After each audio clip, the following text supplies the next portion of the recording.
Chers amis, bienvenue à cet avant-dernier Cocktail Spi. Oui, c'est l'avant-dernier, il reste 2 dimanches pendant le mois d'août. Aujourd'hui, dimanche 22 et dimanche prochain, le 29. C'est donc l'avant-dernier Cocktail Spi. Et pour le dernier, dimanche prochain, en plus de la rencontre et des ingrédients de base du cocktail, je vous proposerai un petit bêtisier parce qu'il y a quand même 2-3 chutes. Ça a été intéressant ces quelques cocktails à tourner. Ah oui, parce que plusieurs d'entre vous me posent la question.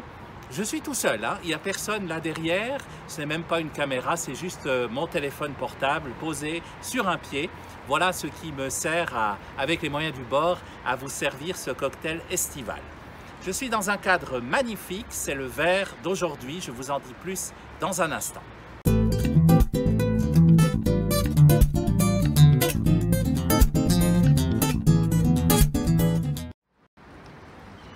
Assise tout au bout du lac Léman, sur ce que l'on appelle le Haut-Lac, à côté de Villeneuve et face aux somptueuses montagnes du Chablais, la commune de Véthaux est célèbre par l'un de ses bâtiments connus loin, loin, loin à la ronde, le fameux château qui abrita Lord Byron, le château de Chillon. Site millénaire, occupé de 1536 à 1798 par les Bernois, dont on voit encore une partie de l'écusson peint sur la façade de gauche, Chillon est le monument le plus visité de Suisse, avec même un record absolu atteint en 2019.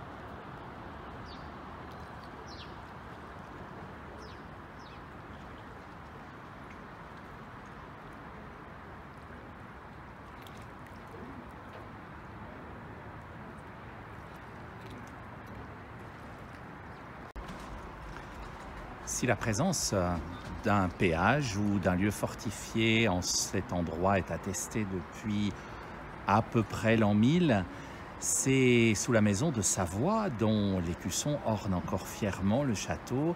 C'est sous l'impulsion de la maison de Savoie et tout spécialement de Pierre II, qui se fit remettre les clés de ce château en 1253, que le lieu a pris tout son essor et s'est agrandi.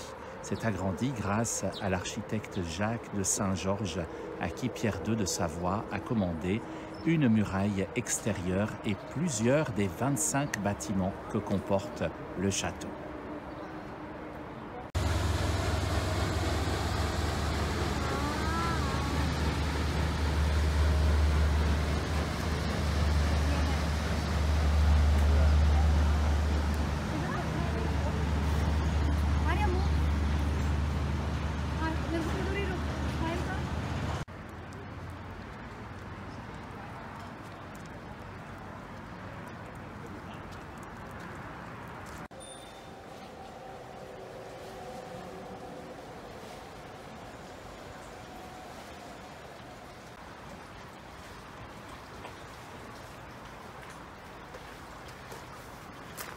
Alors pourquoi un lieu fortifié comme celui-ci? Eh bien parce que derrière les murs, derrière des portes comme celle-ci, qu'on ne va pas visiter aujourd'hui, je vous laisse venir ici et visiter ce magnifique château, ça vaut la peine. Mais derrière les murs, derrière les portes, derrière les fortifications que nous construisons souvent autour de nous, il y a ce qui est au plus intime de nous-mêmes. Et c'est souvent l'essentiel. C'est ce que voudrait dire ce verset du premier livre de Samuel que nous vous proposons, mon invité et moi, comme base de ce Cocktail Spi. Mais je lui laisse la parole.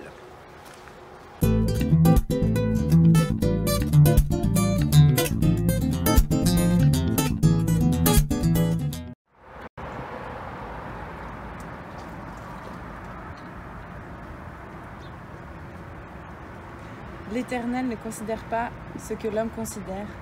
L'homme regarde ce qui frappe les yeux, mais l'Éternel regarde au cœur.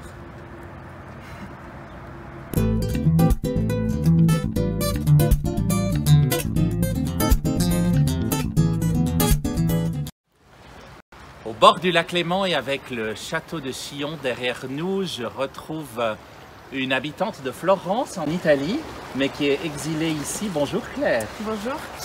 On se connaît depuis bientôt 10 ans, tu te rends compte? Le temps passe vite. Et à l'époque, tu étais à peine plus jeune qu'aujourd'hui et toujours aussi rebelle, donc ça c'est bien. Il y a des choses qui ne changent pas. Il y a des choses qui ne changent pas, comme ta foi que tu empruntes à ta sainte patronne Claire d'Assise. Et comme ça faisait un peu loin d'aller te voir à Florence, mais je le ferai, je te promets, j'ai profité d'un passage en terre helvétique, de ton passage en terre helvétique pour retrouver ta famille. Et tu nous as lu ce verset. Qu'est-ce qui te dit ce verset? Pourquoi c'est important ce verset pour l'artiste que tu es? Parce qu'il faut dire que tu peins. Je suis partie donc à Florence en janvier. Avant, j'étais éducatrice. J'ai toujours cherché, toujours été attirée à rechercher le cœur des gens. Et c'est pour ça que j'ai choisi à 16 ans de travailler avec des enfants, parce que je voulais leur transmettre cette sensibilité et cette volonté de voir l'autre au-delà des apparences. Et j'ai commencé à peindre grâce à Vincent, il y a quelques années. Je lui ai écrit une lettre en y joignant une peinture. Et il m'a encouragée, on a fait une exposition ensemble, j'ai eu la joie d'illustrer ses poèmes. Et j'ai découvert un peu plus qu'on pouvait aussi à travers l'art rendre visible l'invisible. Au fond, tu me parlais de l'art quand tu m'as donné ce verset, mais je pense que je connais beaucoup de personnes qui font différents métiers et qui, par leurs actions, ils rendent visible l'invisible. Et pour moi, le centre de la foi chrétienne, de ce que j'ai reçu de mes parents, c'est vraiment cette volonté d'aimer l'autre et de s'aimer. Et je le vois dans beaucoup de métiers au final. C'est pas seulement en tant qu'artiste ou travail social qu'on peut le vivre, mais si on fait chaque chose de façon simple et avec amour, c'est pour moi de l'art. C'est le plus grand art au final. Cette phrase me rappelle une autre phrase. On ne voit bien qu'avec le cœur, l'essentiel est invisible pour les yeux. C'est dans Le Petit Prince, mais en fait, Saint-Exupéry l'a volé à la Bible en la tournant légèrement différemment. Il a mis « on » à la place de Dieu, mais c'est Dieu qui regarde l'intérieur du cœur. Et l'essentiel qui est invisible pour les yeux, c'est nous qui sommes amenés à le voir au fond. C'est juste. Et je vais dire que quand j'ai compris ça au niveau de ma foi, j'ai grandi avec une peur de Dieu, en quelque sorte. Toi aussi? Ouais, moi aussi. Peut-être que ça vous est déjà arrivé. Et en fait, quand j'ai compris que Dieu n'attendait rien de moi, mais qu'il m'avait donné cette vie simplement pour apprendre à aimer et pour le connaître, j'ai compris qu'il était de mon côté et que je pouvais vraiment écouter mon cœur.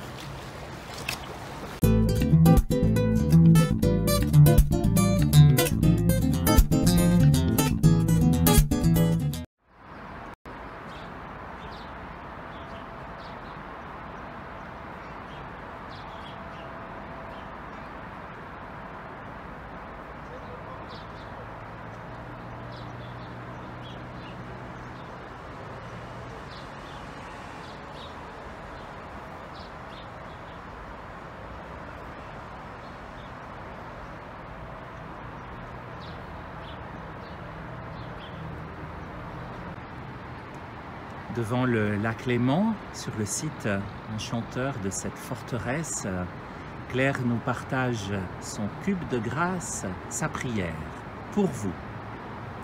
Je prie que chacun d'entre vous qui regarde cette émission, il soit béni aujourd'hui et qu'il soit encouragé à continuer à chercher, à rendre visibles les désirs les plus profonds, les plus secrets que vous avez au fond de votre cœur et que vous ayez foi que l'invisible que vous portez en vous, il vaut la peine et il vaut la peine d'être rendu visible. Et je vous bénis et je vous souhaite une bonne journée.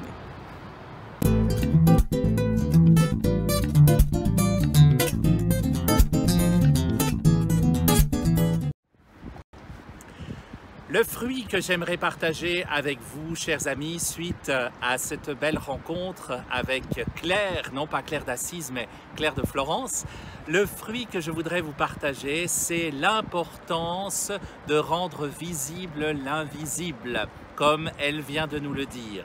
Ce château derrière moi est parfaitement visible, mais ce qu'il rend visible, c'est la force, c'est peut-être la protection, c'est peut-être une certaine stabilité, le roc. Mais qu'y a-t-il d'invisible derrière? Est-ce que les vers du poète Byron sont rendus visibles par cette muraille? Pas sûr. Et pourtant, ils sont tout aussi beaux, sinon davantage. Rendre visible l'invisible, c'est donc ce que je nous invite à faire, chers amis, à la suite de ce Cocktail Spi. C'est l'inspiration que j'aimerais vous donner pour cette semaine. Rendre visible l'invisible, puisque l'invisible est essentiel, même si nos yeux ne le voient pas toujours.